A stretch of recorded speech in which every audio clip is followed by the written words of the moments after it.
일본에서 온천 여행하면 빠질 수 없는 장소들 중 하나인 유후인과 베푸에 다녀왔습니다. 사실 몇 년 전에도 유후인에는 제가 온천 여행을 하러 다녀온 적이 있었는데 굉장히 좋았던 기억이 있습니다. 다만 그때는 후쿠오카 여행을 하면서 당일치기로 다녀온 거라서 조금 짧아서 아쉬웠었는데, 이번에는 숙박을 하면서 3박 4일 꽉 채워서 유후인과 베푸까지 다녀왔는데요. 두 장소 모두 온천으로는 이미 유명한 장소지만 온천 외에도 생각보다 가볼 만한 곳이 많은 장소더라고요. 한적한 소도시 여행을 하면서 힐링이 필요하신 분들에게는 최고의 여행지가 아닐까 싶더라고요. 먼저 유후인과 베푸에 대해서 간단하게 설명을 드리면, 유후인은 흔히 우리가 생각하는 온천 마을처럼 전통 료칸 숙소들이 많고 소도시 같은 아날로그적인 감성의 느낌이 나는 장소이고, 베푸는 조금 더 도시적인 느낌이에요. 유후인보다는 전통적인 느낌은 덜하지만 현대적인 도시형 온천으로 관광산업을 키운 장소라서 편의성이 조금 더 좋은 편입니다. 숙소들도 그래서 호텔식이 많고 깔끔한 편이에요. 그래서 유후인은 전통적인 온천 문화를 체험할 수 있는 온천 마을, 베푸는 현대적인 온천 문화를 체험할 수 있는 온천 도시라고 생각을 하시면 됩니다.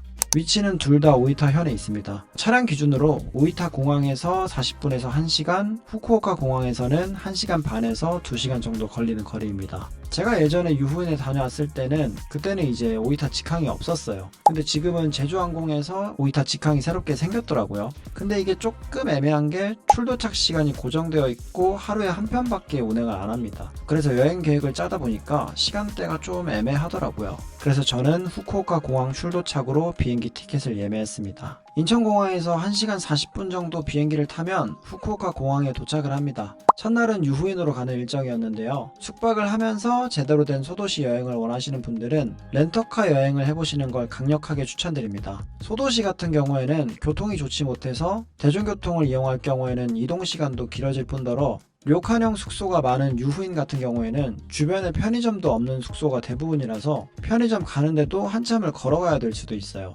반면에 렌터카를 예약할 경우에는 이동 동선도 자유로워지고, 이제 조금 뒤에서 소개할 여행지인 렌터카를 타고 직접 운전하면서 다양한 동물들을 구경할 수 있는 사파리 체험을 할 수 있는 아프리칸 사파리 같은 체험도 있어서 렌터카 여행도 고려해보시는 걸 추천드립니다. 저는 마리오 렌터카라는 곳에서 렌트를 했고요. 여기가 좋은 게 공항 도착할 때 픽업 서비스가 있어요. 내가 도착하는 비행기 편만 말해주면 내 비행기가 혹시나 지연이 되어도 걱정할 필요 없이 공항에서 제가 도착하는 시간에 맞춰서 기다려줘서 뭐 늦게 도착한다고 조급할 필요가 없어서 괜찮더라고요. 그래서 공항 도착해서 편하게 픽업차를 탔고 렌터카 장소로 이동하는 동안 책자도 하나 주더라고요. 요거는 이제 렌터카 사용 방법에 대한 책자고요. 일본은 한국과 반대로 우측 핸들이잖아요. 깜빡이도 반대예요. 그리고 일본은 또 모든 곳에서 비보호 우회전도 가능한 점이라든지 우리나라와 약간씩은 다른 부분이 있어서 그런 부분들에 대한 것들을 가르쳐주는 책입니다. 요거는 이제 렌트하는 동안 저한테 주는 책이라서 렌트하면서 헷갈리는 부분이 있을 때 찾아서 읽으면서 굉장히 또 유용하게 썼습니다. 그렇게 책을 읽다 보면 이제 렌터카 장소에 도착을 하게 되는데, 여기서 빌린 차를 확인을 하고 현장 결제를 하고 차를 가져가면 되는데, 여기서 이제 렌터카 빌리는 꿀팁을 드리자면, 제일 먼저 일본에서 렌트를 하려면 국제운전면허증이 필요합니다. 종이로 된 게 필요하거든요. 이거 인터넷에서도 발급 받을 수 있고 직접 가서 발급 받을 수도 있는데, 발급 소요되는 기간이 있어서 꼭 미리 사전에 발급을 받으시는 게 좋고, ETC 카드는 우리나라의 하이패스 같은 카드라서 웬만하면 꼭 추가를 하는 게 좋고요. 보험은 프리미엄 NOC 보험이라고 우리나라의 완전자차 같은 면책금 영원인 보험도 있어요. 해외에서 교통사고 나면은 경찰 확인서도 받아야 되고, 이거를 이제 보험을 낮게 들면은 사고 났을 때 좀 번거로워지니까 안전하게 보험은 면책금 영원으로 드는 게 좋습니다. 이렇게 3개만 기억해도 최소한 반 이상은 먹고 들어가고요. 또 그리고 이제 빌릴 때 카플레이 연결 가능한 차도 있고, 카플레이 가능하면 이제 구글 맵으로 연동해서 내비게이션 볼 수 있는 차도 있고, 내비게이션도 한국어 나오는 걸로 고를 수 있는 차도 있어서 이것도 확인 잘 해보시고 예약하시면 좋습니다. 그렇게 이제 사용법에 대한 설명도 듣고 차를 잘 인수받고 유인으로 출발을 합니다. 저도 이때가 우측 핸들 운전을 제대로 해보는 거는 처음이어서 처음에 살짝 긴장을 했었는데 깜빡이랑 와이퍼 위치가 반대여서 초반에 헷갈린 거 빼고는 금방 적응을 했습니다. 한국에서 평소에 운전을 하시는 분들이라면 한 5분에서 10분 정도면 금방 적응을 할 겁니다. 좋았던 거는 유후인 갈 때나 올 때 모두 교통체증이 없었습니다. 그래서 차가 막히지 않으니까 드라이브 하는 맛이 좀 좋더라고요. 그래서 그렇게 1시간 반 정도를 달려서 유후인에 도착을 합니다.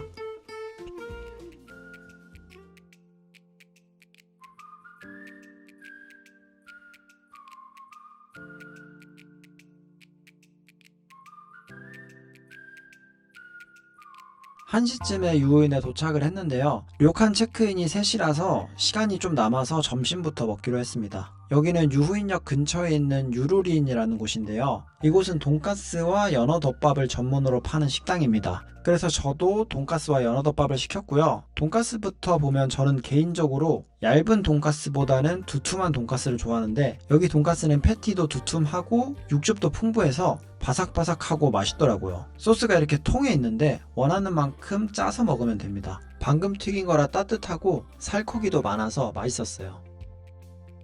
연어도 이렇게 정갈하게 덮밥 한 상 차림으로 나오는데 노른자를 터트려서 먹으면 되고요. 싱싱하고 비린맛도 크게 없어서 이것도 실패 없는 맛있는 맛이었습니다. 유후인 역 근처라서 일찍 도착하시는 분들은 여기서 점심 먹으셔도 좋을 것 같아요.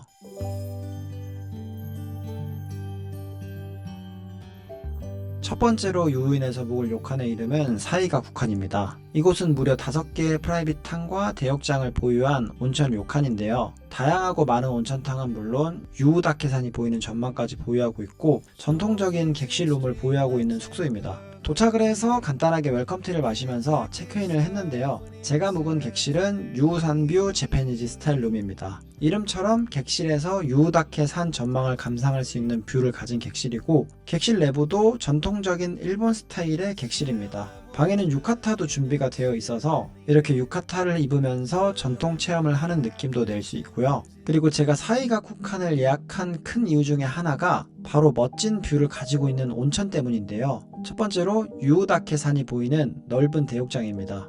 남자 대욕장, 여자 대욕장 이렇게 따로 구분이 되어 있고요. 대욕장은 숙박을 하면 언제든지 온천 이용이 가능합니다.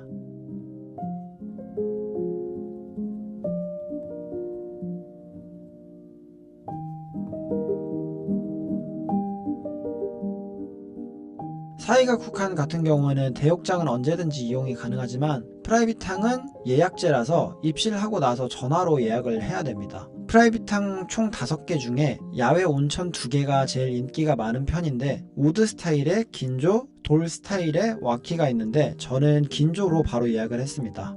크기 자체는 대욕장이 더 넓지만 프라이빗탕은 예약한 사람들만 쓸 수 있기 때문에 눈치 보지 않고 여유롭게 쓸 수 있어서 너무 좋았고요. 저는 사실 평소에 목욕이나 반신욕을 엄청 좋아하는 사람은 아닌데 예전에 유은에서 온천을 하고 하루 종일 너무 개운했던 기억이 있어서 이번에도 굉장히 기대를 하면서 방문을 했는데요. 기대를 실망시키지 않을 만큼 너무 뷰도 좋고 온천으로 피로도 기분 좋게 풀었습니다. 온천을 마치고 나오면 이렇게 공용 라운지 같은 공간도 있는데요. 대박인 게 여기 이 우유 아이스크림이 무료입니다. 몇 개 먹든 상관없고요. 또 저는 이용을 하진 못했는데 생맥주 기계를 무제한으로 이용할 수 있는 시간이 있다고 하더라고요. 맥주 좋아하시는 분들한테는 천국일 것 같은 장소일 듯 합니다. 그래서 온천 끝내고 아이스크림도 먹으면서 잠깐 휴식을 해줬고요. 저녁 시간이 되어서 저녁을 먹으러 이동을 했습니다.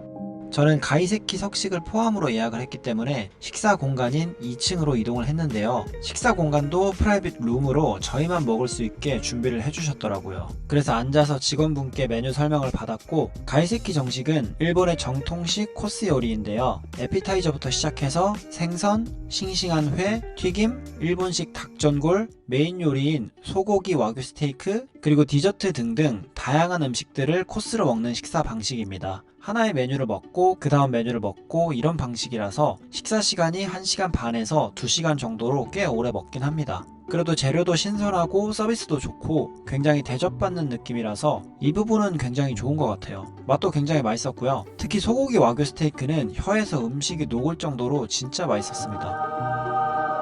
그리고 저는 평소에 회를 자주 먹는 편은 아닌데 그런 제가 먹어도 굉장히 신선하다는 게 느껴질 정도로 괜찮았어요. 다만 가이세키 정식에 나오는 요리들 자체가 조금 슴슴한 편이 없잖아 있어서 매운맛이나 자극적인 맛을 좋아하시는 분들이라면 음식을 다 먹어도 살짝 아쉬운 느낌이 들 수는 있어요. 그래서 그런 분들은 오시기 전에 편의점에서 라멘이나 다른 음식들도 사와서 나중에 간식으로 먹는 걸 추천드립니다.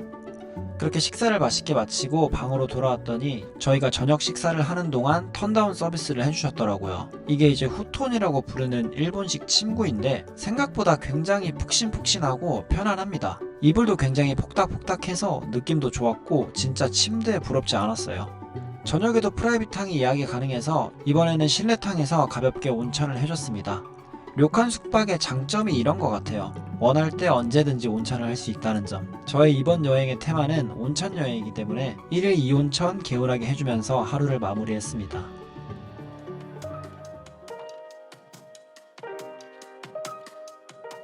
꿀잠을 자고 조식을 먹으러 왔습니다. 조식은 체크인을 했던 1층에서 먹는데요. 조식당 먹는 뷰가 미쳤습니다. 조식은 일본 가정식 느낌으로 정갈하게 차려져서 나왔고요. 예쁜 뷰에서 조식을 먹으니까 더욱더 맛있게 느껴지더라고요. 굉장히 만족하면서 먹었습니다. 아침을 맛있게 먹고 또 모닝 온천도 해주고 체크아웃을 했는데요. 이동하려고 하는데 직원분이 바로 숙소 앞에 예쁜 포토존이 있다고 한번 가보라고 하더라고요. 걸어서 2분 정도 거리라서 가봤는데 와... 무슨 애니에서 나올 법한 문과 함께 예쁜 뷰가 있더라고요. 짧게 구경도 하고 사진도 찍어주고 다음 장소로 이동을 했습니다.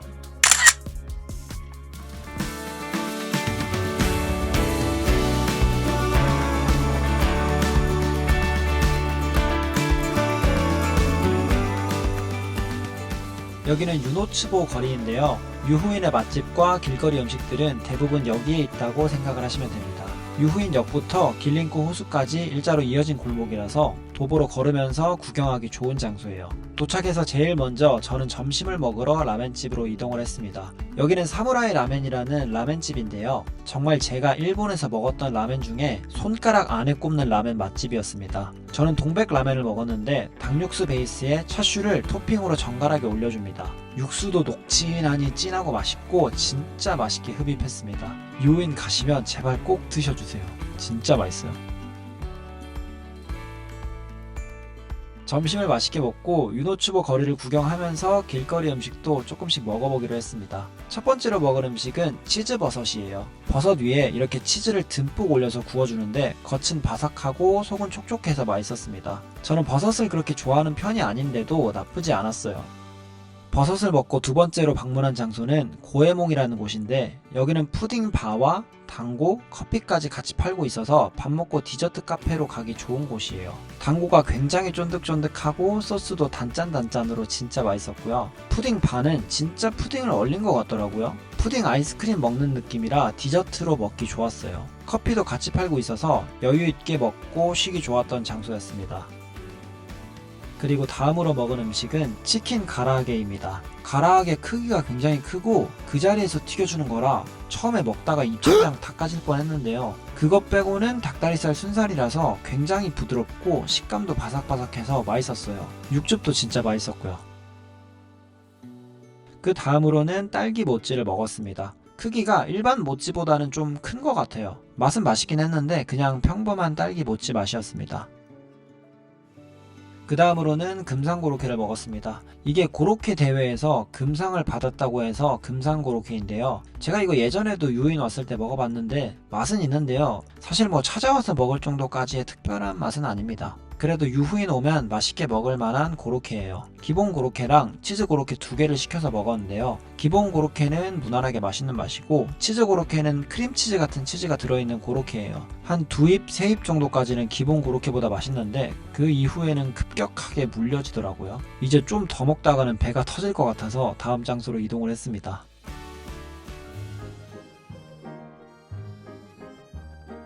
또 유노츠버 거리에는 지브리 감성의 작은 마을 같은 테마파크가 있는데요. 이곳의 이름은 플로랄 빌리지입니다. 유럽풍의 감성과 일본의 아기자기함이 섞여있는 장소이고 아기자기한 소품샵과 동물들도 있어서 구경하기 좋은 관광지예요. 다만 빌리지 자체가 그렇게 큰 편이 아니어서 사람이 붐비는 편이긴 합니다. 여기는 또 동물들도 꽤 많은 편이라서 동물 구경도 많이 했어요. 먹이를 주는 체험도 할 수 있고요.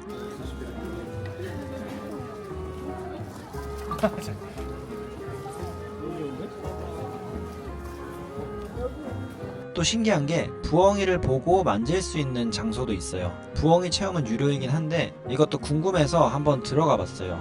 들어가기 전에 직원분이 만지는 방법에 대해서 설명을 해주시는데 만질 수 있는 부엉이도 있고 눈으로만 봐야 되는 부엉이도 있다고 합니다. 이렇게 가까이서 부엉이를 본 거는 처음이어서 너무 신기하고 재밌었습니다. 짧게 구경을 마치고 바로 옆에 있는 장소인 길링코 호수로 이동을 했습니다. 제가 방문할 당시에는 늦가을쯤이었는데 단풍도 붉게 물들어 있고 날씨도 좋아서 호수 따라서 산책하기 굉장히 좋더라고요. 고즈넉한 분위기가 굉장히 좋았었습니다.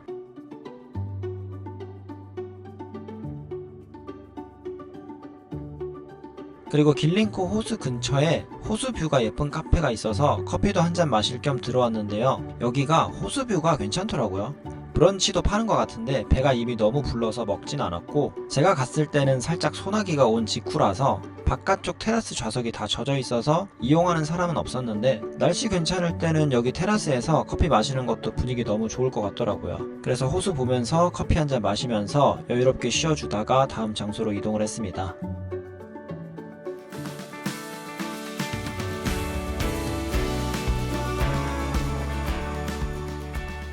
료칸 숙소에서 많이 봤었던 유우다케산으로 가는 중인데요. 여기가 드라이브 하면서 가기 너무 좋더라고요. 차도 안 막히고 타고 가면서 보는 자연 풍경도 너무 좋았어요. 조금 더 달리고 가다가 도착하면 이렇게 넓은 들판이 보이는데요. 굳이 산을 안 올라가고 보통 여기서 등산로 초입에서만 짧게 구경하고 사진 찍고 다들 빠지는 편이더라고요. 제가 방문할 때는 가을이어서 가을가을한 느낌이 들었지만 여름이나 이럴 때 오면은 굉장히 푸릇푸릇한 느낌도 볼 수 있어요. 여기가 유후인의 스위스라고도 불리기도 하더라고요. 대자연이 굉장히 예쁜 장소였습니다. 다만 여기 고도가 높은 편이고 날씨가 오락가락해서 바람이 많이 불어서 오래 있기는 좀 힘들어서 짧게 구경하고 이동을 했습니다.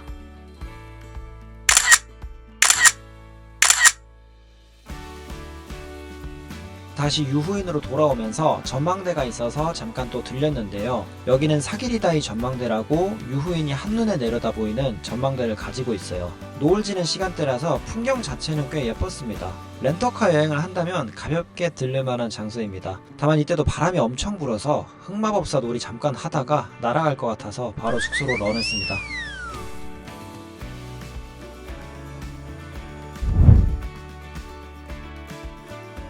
이제 두 번째 숙소로 이동을 했습니다. 여기는 무소엔이라는 료칸인데요. 사이가쿠칸과 차로 1분 거리인 가까운 숙소예요. 제가 두 숙소 중에서 한 곳에서 2박을 할까 고민을 해보다가 거리도 바로 앞이라서 가까운 편이기도 하고 렌터카도 있어서 짐은 실어놓고 다니면 되니까 뭐 크게 문제도 안 되고 숙소 비교도 해보면 좋을 것 같아서 예약을 해봤어요. 그리고 또 여기는 제가 몇 년 전에 유후인에 왔을 때 당일 온천을 했던 장소이기도 해서 꼭 한번 다시 와서 숙박도 제대로 해보고 싶어서 예약한 거기도 합니다. 아무튼 도착을 하니 저녁 시간이 다 되었었고 체크인을 하면서 무소엔이 생각보다 좀 커서 지도랑 이용 방법에 대한 설명을 듣고 객실로 이동을 했습니다.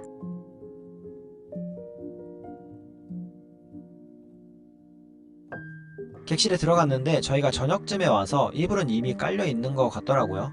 제가 예약한 객실 타입 룸은 재패니즈 스타일 룸의 네이처 뷰를 가진 객실이었습니다. 전통 있는 일본식 료칸답게 고즈넉하고 전통적인 인테리어가 굉장히 마음에 들더라고요. 여기는 유카타가 파란색이더라고요. 유카타로 갈아입고 바로 저녁 식사를 하러 갔습니다.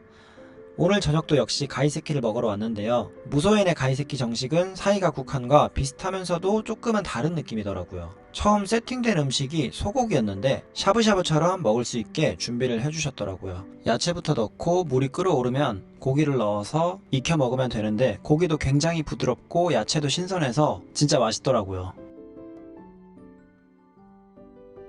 소스가 약간 땅콩 소스 같은 느낌의 소스도 있었는데 여기에 찍어 먹으니까 굉장히 맛있더라고요. 그 다음에는 매실주와 함께 생선회, 밥과 국, 디저트까지 차례로 맛있게 먹었습니다. 가이세키 정식을 이틀 연속 먹으면 좀 물리지 않을까 걱정을 했는데 료칸마다 메뉴 구성에 조금씩 차이가 있어서 나름 신선하고 괜찮게 잘 먹었던 것 같아요. 한 곳에서만 이틀 연속 먹었으면 좀 물렸을 것 같기도 합니다. 식사를 맛있게 잘 하고 또 저녁 온천을 하러 왔는데요. 무소엔도 프라이빗탕이 있는데 여기는 예약제가 아니고 그냥 비어있으면 사용하는 방식이에요. 이렇게 앞쪽에 팻말이 있는데 이 베이켄트라는 뜻이 비어있다는 뜻이고 여기를 사용할 거면 이 표시를 반대로 돌려서 아큐파이드로 걸어서 사용하시면 됩니다. 여기는 또 너무 좋았던 게 야외 온천할 때 별이 너무 잘 보이더라고요. 이게 영상에서는 다 안 담기는데 실제로 보면 진짜 예쁩니다. 별 보면서 노천온천 하니까 또 새롭고 좋더라고요. 이런 바구니도 있어서 맥주나 간식을 넣어놓고 온천하는 중간중간 먹고 마시기에도 좋았어요.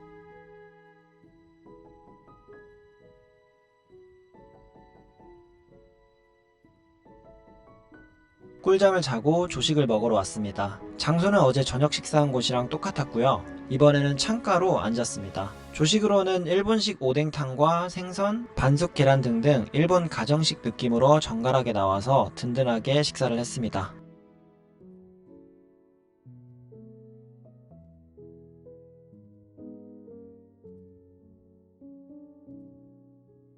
식사를 하고 나머지 온천도 구경을 해보기로 했어요. 무소에는 온천탕만 9개가 있습니다. 그래서 여기 숙박을 안 하고 당일 온천으로 여행을 오시는 분들도 꽤 있어요. 남자 대욕장은 온천탕 2개가 이어져 있는데 대욕장이 일단 뷰가 너무 예쁘고 큽니다.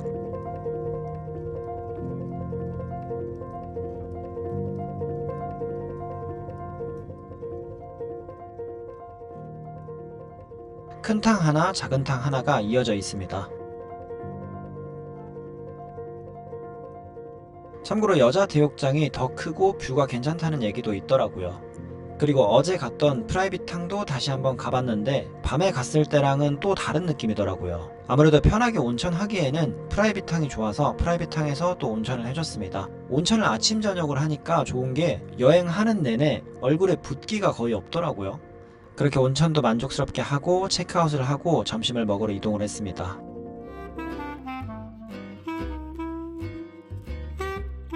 점심을 먹으러 온 곳은 유후 마부시신이라는 곳인데요. 여기는 덮밥 맛집으로 유후인에서 굉장히 유명한 곳인데 사실 제가 첫날도 그렇고 두 번째 날에도 여기서 점심을 먹어볼까 했었는데 줄이 너무 길어서 포기를 했었어요. 그래서 이번에는 점심시간보다 조금 일찍 오픈 시간 맞춰서 왔습니다. 그래도 웨이팅이 있긴 했는데 어제랑 엊그제보다는 오래 걸리진 않아서 살짝 대기를 하고 들어갔습니다. 여기는 소고기 덮밥, 장어 덮밥, 닭고기 덮밥이 유명한데 예전에 장어 덮밥은 먹어봐서 이번에는 소고기 덮밥이랑 닭고기 덮밥을 시켜봤어요.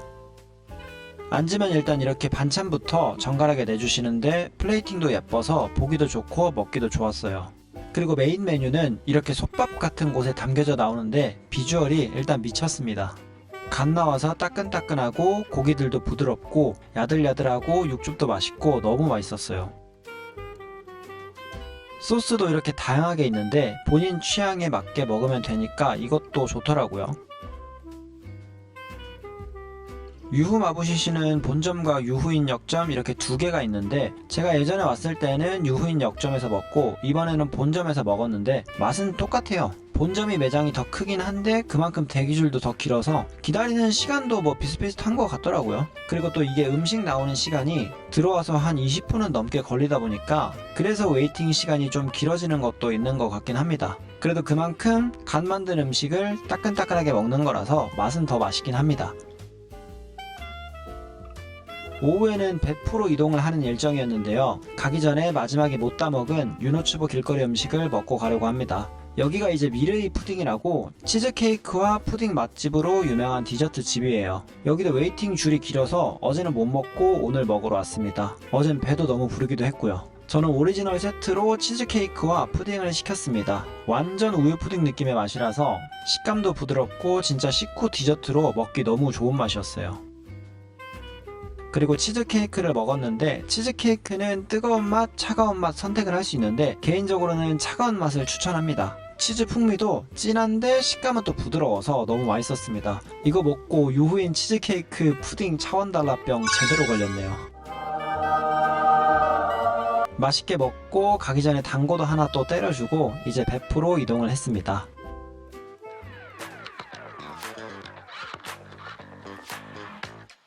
베프에서의 첫 번째 여행지는 아프리칸 사파리인데요. 이곳은 렌트를 한다면 꼭 방문을 해줘야 되는 여행지입니다. 왜냐하면 일반적인 사파리와는 다르게 직접 렌터카를 끌고 사파리 안을 들어가서 직접 운전하면서 동물들을 구경할 수 있어요.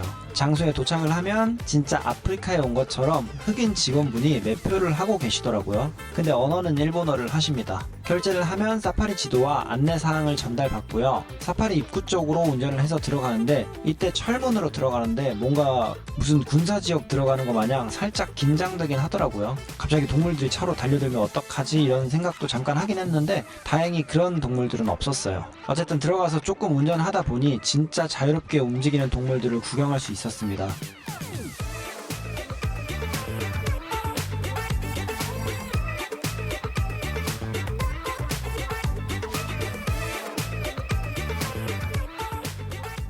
장소가 생각보다 굉장히 넓고 동물들도 진짜 많았어요. 곰도 있고 사자, 호랑이도 있습니다. 저는 호랑이는 그래도 꽤 본 것 같은데 사자랑 곰은 처음 봐서 너무 신기했습니다. 당연한 얘기지만 위험한 동물들이 옆에 있을 때는 창문은 절대로 내리시면 안 됩니다. 그래도 위험한 동물들 쪽에는 안 좋은 영혼 같은 직원분들이 차량을 타고 대기를 하고 계시더라고요. 사파리 관람 시간이 영업 종료 시간 전까지는 크게 제한이 없기 때문에 취향껏 오래 보고 싶은 동물들은 차를 세워놓고 계속 봐도 상관이 없어요. 뒷차는 알아서 추월을 해서 가면 되는 방식이어서 서로 눈치 볼 필요도 없고 좋더라고요.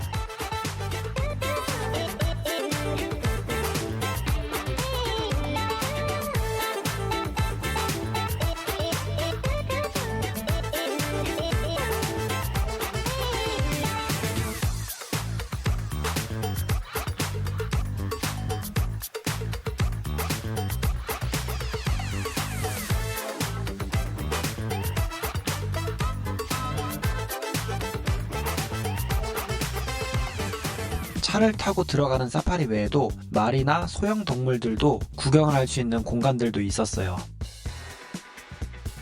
그렇게 구경을 잘 하고 베프에 위치한 숙소로 이동을 했습니다.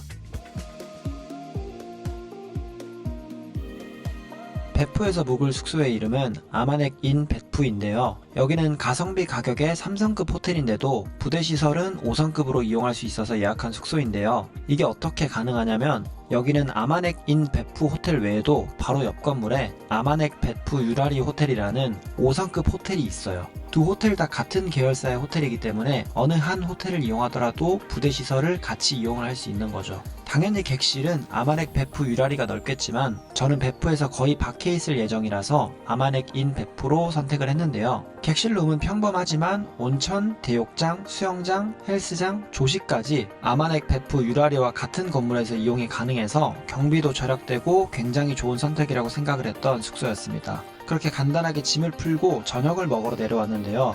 이 호텔이 또 좋은 게 바로 옆에 텐동 맛집이 있습니다. 베프에서 텐동 맛집으로 유명한 곳이 토요치네라는 곳인데요. 이곳이 지점이 두 개가 있는데 그중 하나인 베프역점이 아마넥 인 베프 호텔 도보 1분 거리에 있어요. 그래서 바로 먹으러 왔고요. 웨이팅이 제가 들어갈 땐 조금 있긴 했는데 얼마 안 기다리고 금방 들어갔습니다. 점점 많아지기는 하더라고요. 여기는 튀김덮밥이랑 토리텐 정식이 유명해서 하나씩 시켰고 여기가 튀김덮밥은 튀김이 바삭바삭한데도 기름진 느낌이 적어서 좋았어요. 토리텐 정식은 닭을 튀긴 건데 닭 가슴살을 쓴 것 같더라고요. 근데도 뻑뻑하지 않고 맛있었습니다. 같이 나온 고등어구이도 맛있었고요. 양은 좀 작아서 아쉽긴 했네요. 그렇게 식사를 꽤 만족스럽게 했고 베프 온 김에 살짝 주변을 구경해 보기로 했어요.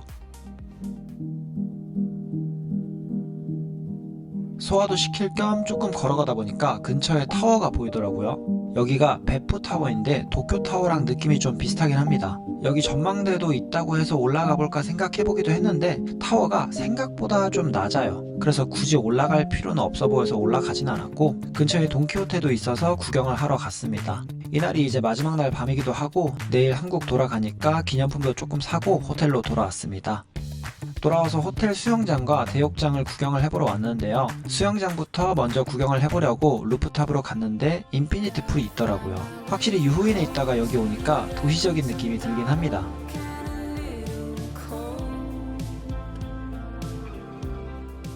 수영장은 물이 미지근한 것보단 조금 뜨거웠어요. 약간 미온수? 그래서 저녁은 추워서 수영장에 따로 들어가진 않았고 반대쪽에는 월풀이 있는데 제 생각에는 이 호텔에선 여기가 뷰가 제일 좋은 것 같아요. 여기는 따뜻한 월풀 욕조인데 멀리 보면 베프 타워도 보입니다.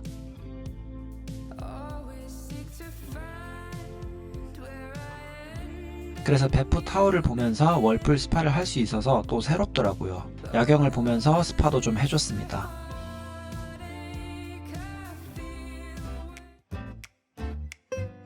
아침이 되어서 조식을 먹으러 왔는데요. 아마넥인 베프의 조식은 아마넥 베프 유라리와 같은 조식당에서 먹는데요. 호텔식 뷔페입니다. 메뉴가 생각보다 굉장히 잘 나옵니다.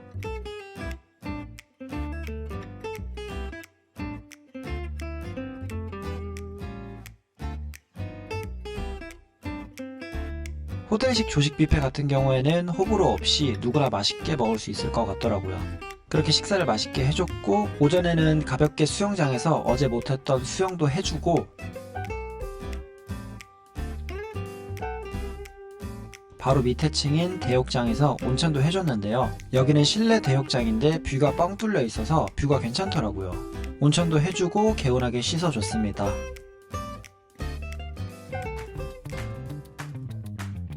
체크아웃을 하고 다음 관광지로 이동을 했는데 여기는 우미탐하고 수족관입니다. 바다 바로 옆에 위치하고 있고요. 여기서는 다양한 바다 동물들을 볼 수 있어요.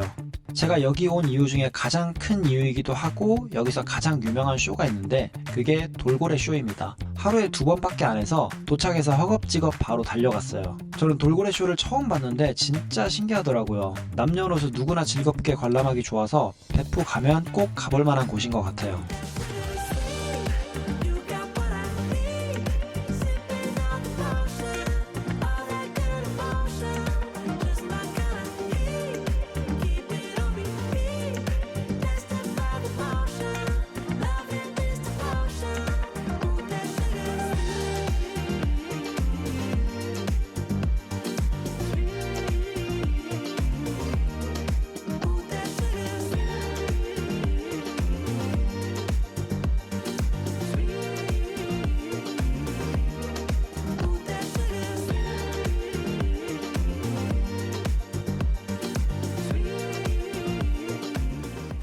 돌고래 쇼 외에도 바다사자 같은 평소에 보기 힘든 신기한 바다 동물들도 구경할 수 있었어요.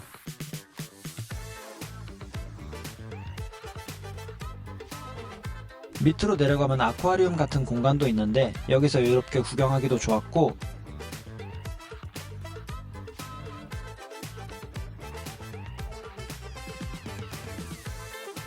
중간중간 쇼도 많이 하더라고요. 재미있게 구경도 해줬습니다.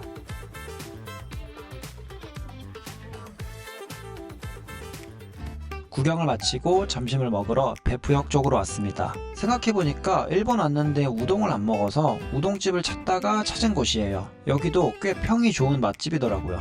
현지인 반, 관광객 반 정도였던 것 같아요. 우동을 시켰고 닭튀김도 3조각 나오더라고요. 굉장히 맛있었어요. 다만 이거 튀김 미리 빼놔야 됩니다. 살짝만 오래 담궈놔도 눅눅해져서 튀김이 다 없어지더라고요.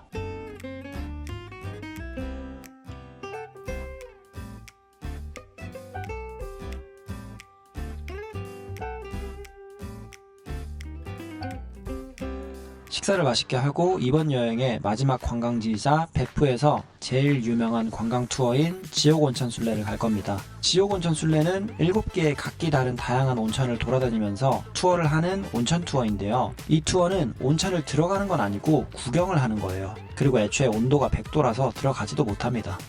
7개의 온천마다 특색이 다 달라서 구경하는 재미가 있는 투어입니다. 7개 장소 중에서 5개가 붙어있고 2개가 조금 떨어져 있어요. 보통 당일 온천 투어 오시는 분들은 여기 5개 붙어있는 온천들 중에서 구경을 하고 가시더라고요.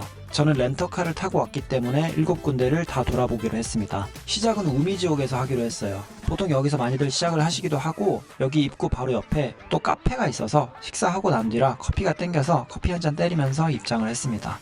처음 방문한 우미지옥은 코발트 블루색의 온천과 끓어오르는 수증기가 인상적인 곳이에요. 가까이 가니까 맥반석 계란 냄새가 엄청 세게 나더라고요. 그리고 한쪽에는 소원을 빌면서 동전을 던질 수 있는 통도 있어서 소원을 빌면서 동전도 던져봤어요.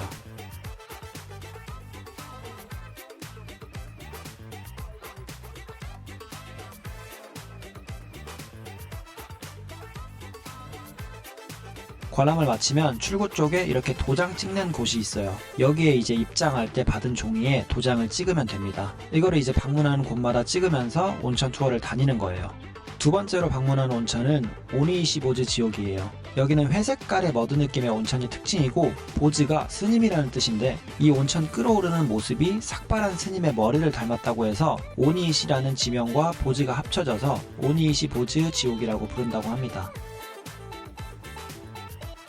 세 번째로 방문한 온천은 가마도 지역인데요. 가마도가 가마솥이라는 뜻인데 90도가 넘는 온천수에서 뿜어내는 수증기로 밥을 지어 먹었다고 해서 붙여진 이름이라고 합니다. 여기는 온천 색깔이 좀 다양합니다. 뽕따색도 있고 빨간색도 있고 진흙색도 있어요. 그리고 귀멸의 칼날 때문에 성지순례 장소로도 유명해졌다고 합니다. 그래서 여기가 귀멸의 칼날 배경 장소인가 했는데 그거는 아니고 그냥 카마도 탄지로랑 성이 같아서라고 하네요. 어쨌든 여기도 당일치기로 오시는 분들이 많이 찾는 지옥 온천 중 하나예요. 왜냐하면 여기는 조격 체험도 할 수 있고 계란이나 옥수수 디저트 음료들도 팔고 있어서 짧게 당일치기로 몇 군데 못 들리시는 분들은 여기는 꼭 들리시는 게 좋을 것 같다고 생각이 들더라고요.